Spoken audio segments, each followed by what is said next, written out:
Shalom! Nagsasalita kami ng direkta mula sa Jerusalem at sabay-sabay tayong papasok ngayon dito sa Hardin ng Libingan. At gusto naming malaman kung ano na talaga ang kalagayan ng lugar na ito ngayong araw.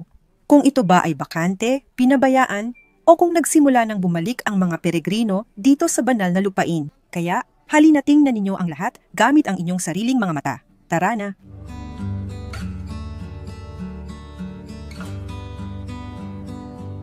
Dito makikita na natin, sa Ingles, the Garden Tomb, ang Hardin ng Libingan. Tara na!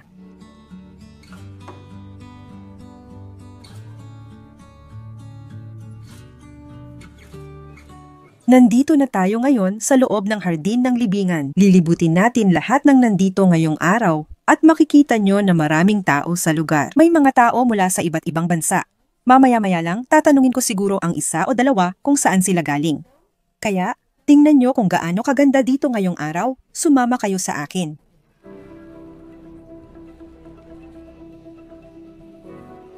Saan kayo galing? Kayo ay mula sa Indonesia, maligayang pagdating. May mga tao rin mula sa Indonesia at grupo ng mga Amerikano. May mga tao rito mula sa iba't ibang bansa, ibig sabihin, ang mga bansa ng mundo ay pumupunta sa Jerusalem para makipag-ugnayan sa Diyos. Gaya rin noong panahon ng Biblia, nakasulat na ang aking bahay ay magiging bahay dalanginan para sa lahat ng bansa. At talagang nakikita natin ang mga bansa ng mundo na nagtitipon dito. Gaya ng sinasabi mismo ng Biblia, mahigit 2,000 taon na ang lumipas. At ang mga salitang ito ay totoo noon, gaya ng totoo pa rin ngayon. Ang unang bagay na makikita natin ngayon ay ang Kalbaryo mismo, ang Golgotha. Nandyan siya sa direksyong iyon. Kaya papunta tayo roon at tingnan nyo. Ang saya, may isang pamilya dito na may dalang sanggol, ang cute-cute talaga. May mga nagsasalita ng Espanyol dito, di ko alam saan sila galing, pero naririnig ko ang Espanyol sa paligid.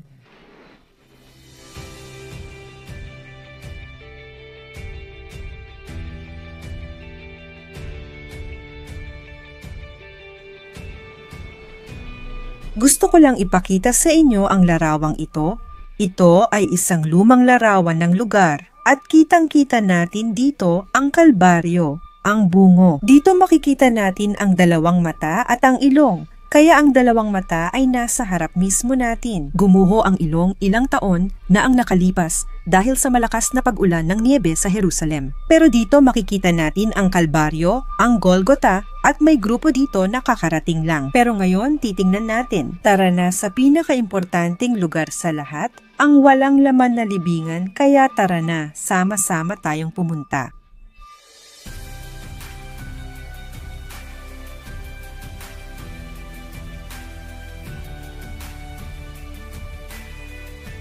Isang bagay na gustong-gusto ko sa lugar na ito ay sinubukan nilang panatilihin ang tanawin na narito noon. Noong panahon ng Biblia, alam natin na si Jesus ay inilibing sa isang libingan sa loob ng hardin ni Jose ng Arimatea. Hanggang ngayon, makikita pa rin natin dito ang isang hardin. Pero ayon sa Biblia, hindi ito hardin ng bulaklak, kundi tunay na hardin. Sa totoo lang, mas bagay siguro na tawagin natin ito ngayon bilang isang taniman ng prutas. Isang lugar na pang-agrikultura. Halina kayo rito, tingnan ninyo, may mga punong pang-agrikultura dito na itinanim nila. Halimbawa, may maliit na puno ng mini orange na tinatawag naming Chinese orange. Sa Hebreo, hindi ko alam ang tawag dito sa Portuges. Maraming puno at citrus na prutas ang makikita dito. Inaalagaan nila ang hardin na ito, bahagi ng agrikultura, para mapag-ugnay tayo. Ganito rin ang lugar noong panahon ng Biblia, at dito rin natagpuan ang arkeolohikal na ebidensya ng agrikultura mula sa panahon ng Romano at ni Jesus. Natagpuan dito ang isang balon ng tubig na ginagamit noon para diligan ang taniman ng prutas na ito. Sa hardin na ito, natagpuan din ang isang pisaan ng ubas. Ibig sabihin, isang lugar kung saan tinatapakan ang mga ubas para gawing katas ng ubas o alak. Kaya, natagpuan natin ang mga kagamitang pang-agrikultura na ito, na nagpapakita sa atin na talagang ito ay isang lugar na pang-agrikultura. At ang Kalbaryo, ang Golgotha at ang Libingan ay malapit sa isa't isa. Kahit sa Biblia ay ipinapahiwatig ito sa atin. Kaya maikli lang ang lakad na ito, kaya sumama ka sa akin sa paglalakad na ito. Musika. trono, kinoronahan ka namin ngayon ng maraming korona. Ikaw ay naghahari ng matagumpay, mataas at itinaas.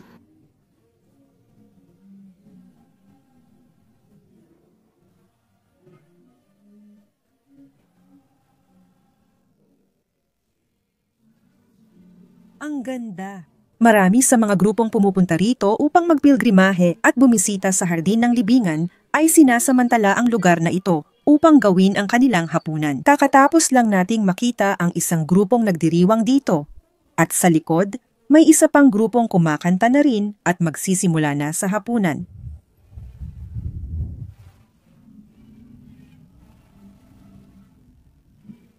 Musika.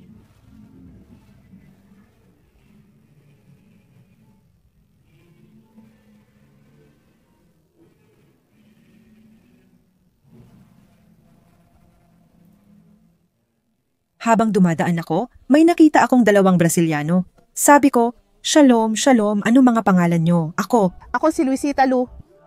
At ako naman, Adalberto. At ito ba ang unang beses ninyong pumunta dito sa Israel? Hindi. 15 taon na ang nakalipas. Simula 2008 taon-taon kaming pumupunta rito. At sa pagkakataong ito, naintindihan kong iba ito sa lahat ng nakaraang beses. Kumusta ang pakiramdam nyo ngayon? Sa totoo lang, kahit may mga kaguluhan sa mga hangganan, pakiramdam namin ay ligtas pa rin kami. Malinaw na mas ligtas talaga dito sa Israel kaysa sa maraming lugar sa Brazil. Ang ito ay di lang siyang bagay na para sa amin, wala talagang dahilan para matakot o mangamba dahil alam namin na ligtas talaga sa loob ng bansa. At ito ay hindi naging dahilan para hindi kami pumunta dito taon-taon. Para sa mga Brasiliano at sa buong mundo na nanonood, na nagdadalawang isip kung posible ito o hindi. Ano ang masasabi ninyo sa kanila kung nakita man nila o hindi? Pwede kayong pumunta dahil walang kahit ano, talagang walang makakapigil sa inyo na makapunta rito at maging sobrang ligtas. Ang bansa ay biyaya at bukas sa lahat ng may malasakit at pagmamahal. Malugod na tinatanggap ng Israel ang lahat ng turista at iniimbitahan ang mga Pilipino na bumisita rito. Pwede kayong pumunta ng walang problema, walang anumang uri ng kahirapan na maaaring magdulot ng pinsala sa turista. Kaya kami ay talagang masaya na narito kami. Galing kami sa Florianopolis, Santa Catarina at iniimbitahan ka bilang Pilipino na dalhin ang iyong grupo sa Israel. Sulit pa rin at palaging magiging sulit. Huwag palampasin ang banal na lupa. Totoo, kahanga-hanga ang presensya ng Diyos dito. Kahit may sigalot, mas mabuting narito pa rin dahil ang nagbabantay sa Israel ay siya ring nagpoprotekta sa iyo. Tanggapin mo ang shalom ng Diyos, ang kanyang presensya Sa buhay, tahanan at pamilya mo. Kaya walang laman ang libingan, ngunit hindi ang hardin nito. Ang saya kitang makita, Alin. Ang saya ring makita kayong lahat, ikinagagalak ko. At ngayon magpapatuloy tayo, at kayo rin, sumali na rin kayo sa inyong mga gawain. Amen, shalom. Amen. Dito sa kanan natin, makikita na natin ang bakanteng libingan dito sa Hardin ng Libingan. May isa pang lugar dito sa Jerusalem na kilala bilang simbahan ng banal na libingan. Nag-record kami ng video doon noon. Ilalagay ko ang link dito sa itaas para sa mga gustong manood. Ang organisasyon na nag-aalaga ng Hardin ng Libingan ay ginamit din ang mga nakaraang buwan para magsagawa ng restorasyon sa lugar na ito at gawing mas accessible ito. At dito nakasulat ang bersikulo mula Marcos 16:6, "Huwag kayong matakot." Sinabi niya, "Hinanap ninyo si Jesus, ang taga-Nazaret na ipinako sa krus. Siya ay muling nabuhay, wala na siya rito."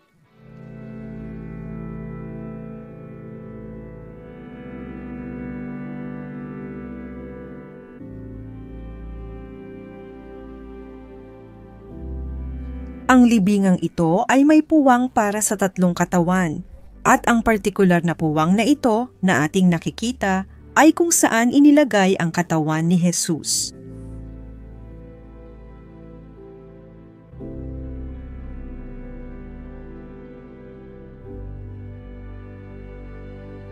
Kasama natin ngayon si Juan Bautista Evangelista. Siya ay isang Brazilian, matagal nang naninirahan sa Israel at voluntaryo dito sa Hardin ng Libingan. At ikaw ang mas nakakaalam kaysa kanino man kung ano ang nangyayari dito sa mga araw na ito.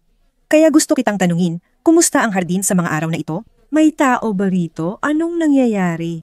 Ang hardin ng libingan ay laging bukas sa mga grupong bibisita at tumatanggap na mula Oktubre noong nakaraang taon.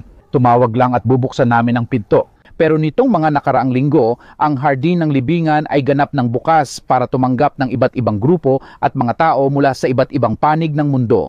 Ngayon, marami na kaming grupo, karamihan galing Brazil.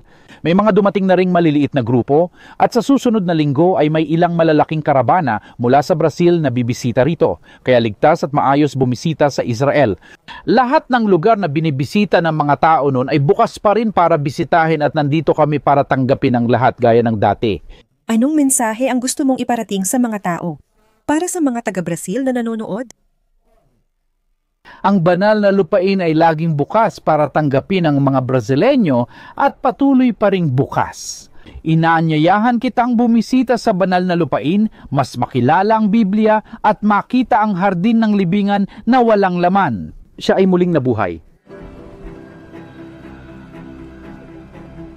Ipinapakita namin sa inyo ngayon mismo ang hardin ng libingan para makita ninyo mismo sa inyong mga mata kung ano ang nangyayari sa lugar na ito. Bukas ang mga bisig at hangganan ng Israel para tanggapin ang mga Pilipino at ang mga tao mula sa buong mundo na pumupunta rito. Kaya tunay na kamangha-mangha at nakakabago ng buhay ang paglalakbay na ito. Kung nais ninyong makilala, imbitado kayong sumama sa biyahe ng karabanang Israel kasama si Aline. Lahat ng detalye at presyo ay nasa aming website gabdabong. Israel.com/BR.